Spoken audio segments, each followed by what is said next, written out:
Want an easy way to measure and manage your organization's carbon emissions? This guide shows you how to use Persefoni CMAP step by step. No specialist knowledge needed. Sign up and log into Persefoni CMAP, sometimes labeled as CMAP 2.0. The platform first asks a few questions about your business.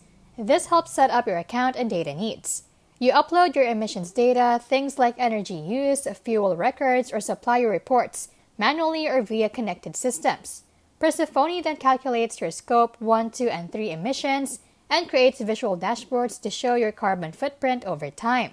You can explore emissions by facility, category, and supplier, then build decarbonization scenarios to plan your reductions. The tool is designed to be intuitive and guides you from setup to reporting with clean, simple steps, no spreadsheets required.